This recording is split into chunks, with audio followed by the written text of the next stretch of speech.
لیکن اس حکومت کا صرف انتقامی ایجنڈا ہے جس کے ساتھ یہ ملک کی شیرازہ بکھیر رہی ہے۔ تو ان حالات میں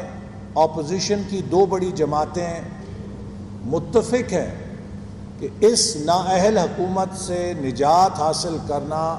پاکستان کے 22 کروڑ عوام کی امنگوں کی ترجمانی ہے۔ اس کے لیے اس ہفتے ہم انشاءاللہ جوائنٹ اپوزیشن کوارڈینیشن کمیٹی کا اجلاس تمام جماعتوں کی مشاورت کے بعد انعقاد کریں گے، اور عید الاضحیٰ کے بعد فوری طور پہ آل پارٹیز کانفرنس ہوگی جس میں اپوزیشن جماعتیں جو ملک کو اس وقت درپیش چیلنج ہے اس حکومت کے ہاتھوں، اس سے نجات کے لیے لاہ عمل پیش کریں گی۔ تو میں امید کرتا ہوں کہ ہم قوم کی امنگوں پر پورا اتر سکیں گے، اور اب اس حکومت کے لیے کوئی گنجائش دینے کا مقصد یہ ہے کہ ہم پاکستان کو مزید کمزور کریں۔ اور آخر میں جو بات انہوں نے ابھی قمر زمان کارا صاحب نے بھی کی، یہ حکومت، میں سابق وزیر داخلہ ہوں اور فیٹف کے ساتھ براہ راست منسلک رہا ہوں، دہشت گردی کے خلاف ٹرانسپیرنٹ ایجنڈا ہے۔ فیٹف کے ممالک قطعاً پاکستان کو یہ نہیں کہہ رہے کہ آپ فیٹف کی قانون سازی میں پاکستان کو ایک فیشسٹ سٹیٹ بنائیں۔ حکومت فیٹف کی آڑ لے کر ایسا قانون مسلط کرنا چاہ رہی ہے جو نیب کا باپ نہیں، نیب کا دادا ہے، یعنی کہ 90 دن کے لیے آپ کسی کو بغیر ضمانت ریمانڈ کے پکڑ سکیں گے، اور اس کے بعد مزید 90 دن کے لیے آپ اسے اندر کر سکتے ہیں، اس کی کوئی ضمانت نہیں ہوگی۔ اور فیصلہ کس نے کرنا ہے؟ سیکٹری انٹیریئر نے یا پنجاب میں ہوم سیکٹری نے۔ اور اس کے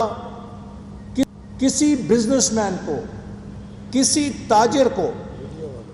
میڈیا والے کو، صحافی کو، سیاسی کارکن کو ایک بوگس $100 کی چٹ بنا کے کہ آپ نے یہ $100 ہنڈی یا حوالہ کیا ہے، آپ پر اقتصادی دہشت گردی کی دفعہ لگا کے 180 دن کے لیے آپ جیل کے اندر کال کوٹڑی میں ڈالے جا سکتے ہیں۔ میں سوال کرنا چاہتا ہوں حکومت سے کہ جو یہ فیٹف کا قانون بنا رہی ہے، یہ ثابت کرے کہ دنیا کے کسی ملک میں یہ فیٹف کا قانون موجود ہے،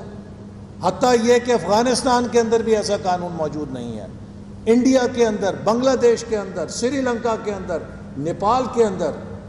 تو یہ فیٹف کو بھی بدنام کر رہے ہیں، انٹرنیشنل کمیونٹی کو بدنام کر رہے ہیں، اقوام متحدہ کو بدنام کر رہے ہیں کہ انٹرنیشنل کمیونٹی کا نام لے کر پاکستان پہ کالے قانون مسلط کرنے کی کوشش کر رہے ہیں۔ ہم اس کی بھی مزاحمت کریں گے۔ ہم دہشت گردی کے خلاف ہیں،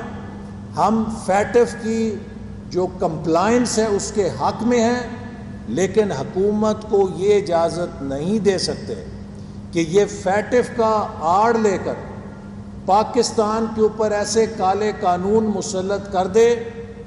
جس سے اگلے 50 سال نکلنے کے لیے یہ قوم کسی نئی دلدل میں پھنس جائے، اور یہاں پہ شخصی آزادیاں، آزادی رائے